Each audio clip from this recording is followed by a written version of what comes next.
Frères et sœurs, bonjour. Aujourd'hui, lecture du chapitre 4 de Luc, Genèse 18 et Psaume 48. Que Dieu vous bénisse. Amen. Je lis la parole du Seigneur. 4. Luc. La tentation de Jésus. Jésus, rempli de Saint-Esprit, revint du Jourdain et fut conduit par l'Esprit dans le désert. Il fut tenté par le diable pendant 40 jours. Il ne mangea rien durant ces jours-là. Et quand ils furent passés, il eut faim. Le diable lui dit alors, « Si tu es le Fils de Dieu, ordonne à cette pierre de se changer en pain. » Jésus lui répondit, « L'Écriture déclare, l'homme ne peut pas vivre de pain seulement. » Le diable l'emmena plus haut, lui fit voir en un instant tous les royaumes de la terre et lui dit, « Je te donnerai toute cette puissance et la richesse de ces royaumes, tout cela m'a été remis, et je peux te le donner à qui je veux. Si donc tu te mets à genoux devant moi, tout sera à toi. » Jésus lui répondit, « L'Écriture déclare, adore le Seigneur ton Dieu et sers-le, lui seul. » Le diable le conduisit ensuite à Jérusalem, le plaça au sommet du temple et lui dit, « Si tu es le Fils de Dieu, jette-toi d'ici d'en bas, car l'Écriture déclare, Dieu ordonnera à ses anges de te garder. Et encore, ils te porteront sur leurs mains pour éviter que ton pied ne heurte une pierre. » Jésus lui répondit, « L'Écriture déclare, ne mets pas à l'épreuve le Seigneur ton Dieu. » Après avoir achevé de tenter Jésus de toutes les manières, le diable s'éloigna de lui jusqu'à une autre occasion. Jésus commence son œuvre en Galilée. Jésus retourna en Galilée, plein de la puissance du Saint-Esprit. On se mit à parler de lui dans toute cette région. Il enseignait dans les synagogues et tout le monde faisait son éloge. Jésus est rejeté à Nazareth. Jésus se rendit à Nazareth, où il avait été élevé. Le jour du sabbat, il entra dans la synagogue selon son habitude. Il se leva pour lire les Écritures, et on lui remit le livre du prophète Ésaïe. Il déroula le rouleau de ce livre et trouva le passage où il est écrit « L'Esprit du Seigneur est sur moi. Il m'a choisi pour apporter la bonne nouvelle aux pauvres. Il m'a envoyé pour proclamer la délivrance aux prisonniers et le don de la vue aux aveugles, pour libérer les opprimés, pour annoncer l'année où se manifestera la faveur du Seigneur. » Puis Jésus roula le livre, le rendit au serviteur et s'assit. Toutes les personnes présentes dans la synagogue fixaient les yeux sur lui. Alors il se mit à leur dire, « Ce passage de l'Écriture s'est réalisé aujourd'hui, au moment même où vous l'avez entendu lire. » Tous exprimaient leur admiration à l'égard de Jésus et s'étonnaient des paroles merveilleuses qu'il prononçait. Ils disaient, « N'est-ce pas le fils de Joseph ?» Jésus leur déclara, « Vous allez certainement me citer ce proverbe, « Médecin, guéris-toi toi-même. » Vous me direz aussi, « Nous avons appris tout ce que tu as fait à Capernaum, accomplis les mêmes choses ici dans ta propre ville. » Puis il ajouta, « Je vous le déclare, c'est la vérité. Aucun prophète n'est bien reçu dans sa ville natale. Je vous l'affirme, il est certain qu'il y avait beaucoup de veuves en Israël à l'époque d'Élie, lorsque la pluie ne tomba pas durant 3 ans et demi, et qu'une grande famine s'étendit sur tout le pays. Pourtant Dieu n'envoya Élie chez aucune d'elles, mais seulement chez une veuve qui vivait à Sarepta, dans la région de Sidon. Il y avait aussi beaucoup de lépreux en Israël à l'époque du prophète Élisée.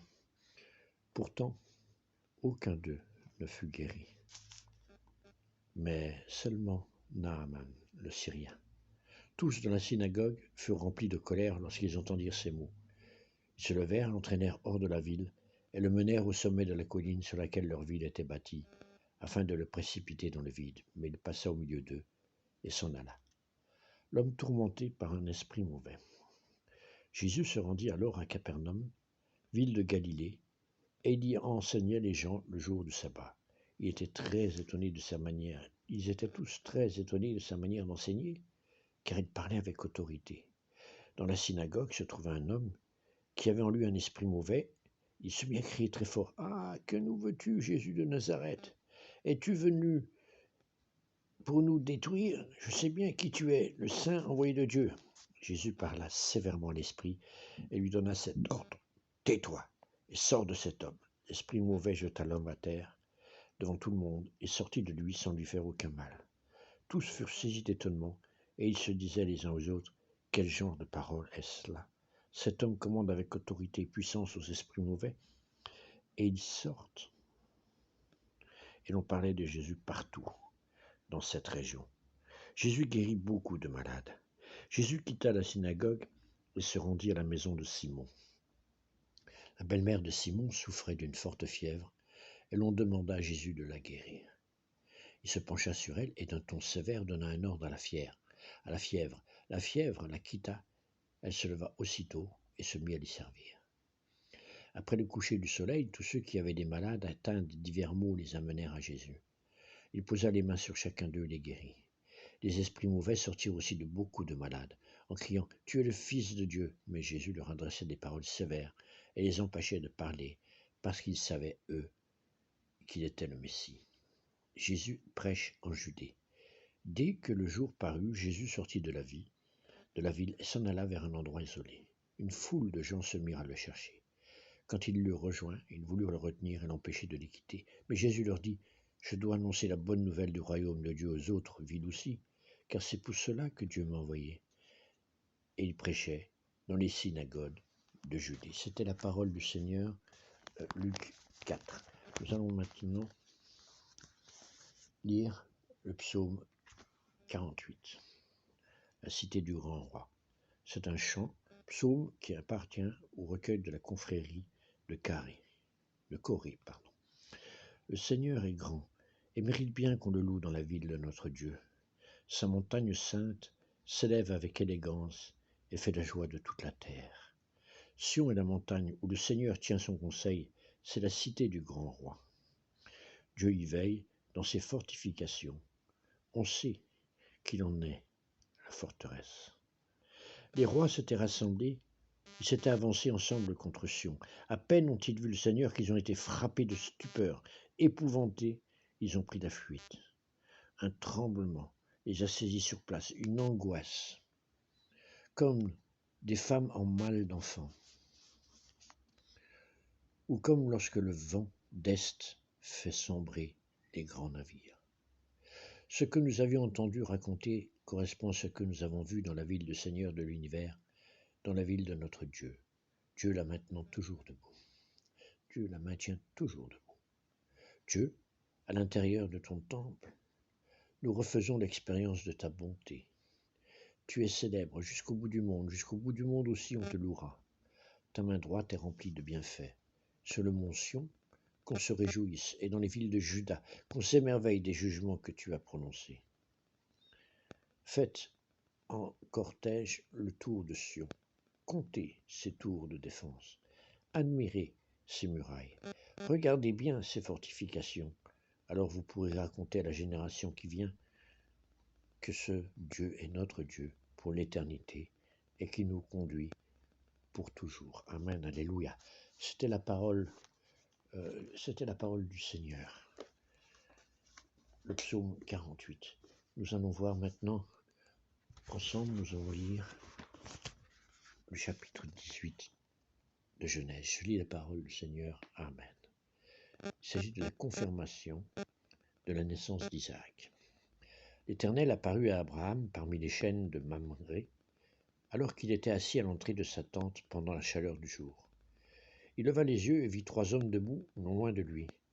Quand il les vit, il courut depuis l'entrée de sa tente et leur rencontre et se prosterna jusqu'à terre. Il leur dit « Seigneur, si j'ai trouvé grâce à tes yeux, ne passe pas loin de ton serviteur. Permettez qu'on apporte un peu d'eau pour vous laver les pieds et reposez-vous sous cet arbre. J'irai prendre un morceau de pain pour vous restaurer, puis vous continuerez votre route, car c'est pour cela que vous passez près de votre serviteur. » Ils répondirent « Faites comme tu as dit. » Abraham s'empressa d'aller trouver Sarah dans la tente et dit « Prends vite 22 litres de fleur de farine, pétris-la et fais des gâteaux. » Abraham courut à son troupeau, prit un veau tendre et bon et le donna à un serviteur qui se dépêcha de le préparer. Il prit encore du lait caillé et du lait avec le veau qu'on avait préparé, et il les mit devant eux. Il se tint lui-même à leur côté, sous l'arbre, et ils mangèrent. Puis ils lui dirent «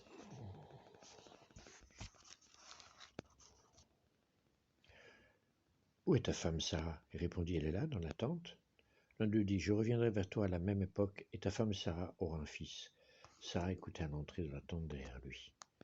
Abraham et Sarah étaient vieux, d'un âge avancé, et Sarah ne pouvait plus espérer avoir des enfants. Elle rit en elle-même en se disant, maintenant que je suis usé, aurais-je encore des désirs? Mon Seigneur aussi est vieux. L'Éternel dit à Abraham, pourquoi donc Sarah a-t-elle ri en se disant, est-ce que vraiment j'aurai un enfant, moi qui suis vieille? Y a-t-il quoi que ce soit d'étonnant de la part de l'Éternel? Au moment fixé, je reviendrai vers toi, à la même époque. Et Sarah aura un fils. Sarah mentit en disant, je n'ai pas ri, car elle eut peur, mais elle dit, au contraire, tu as ri. Intercession d'Abraham en faveur de Sodome. Ces hommes se levèrent pour partir en se dirigeant du côté de Sodome. Abraham les accompagna pour les reconduire. Alors l'Éternel dit, cacherai-je à Abraham ce que je vais faire? Abraham deviendra une nation grande et puissante, et toutes les nations de la terre seront bénies en lui.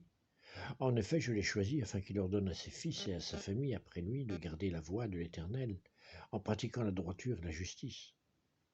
Ainsi l'Éternel accomplira en faveur d'Abraham les promesses qu'il lui a faites.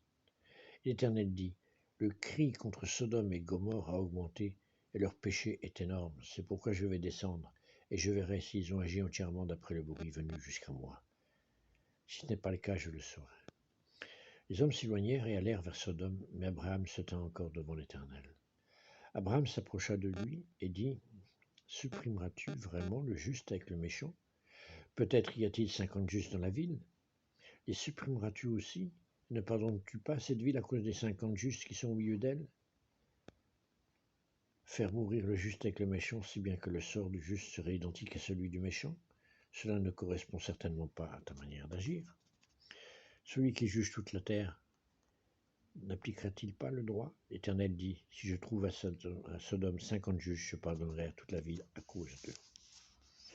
Abraham reprit, voici que j'ai eu l'audace de parler au Seigneur, moi qui suis que poussière et cendre, peut-être à ces 50 justes en manquera-t-il 5? Pour 5 détruira toute la ville? L'Éternel dit, je ne la détruirai pas si je trouve 45 justes.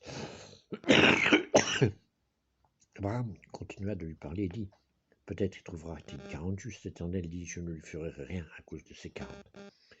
Abraham dit, que le Seigneur ne s'irrite pas et je parlerai.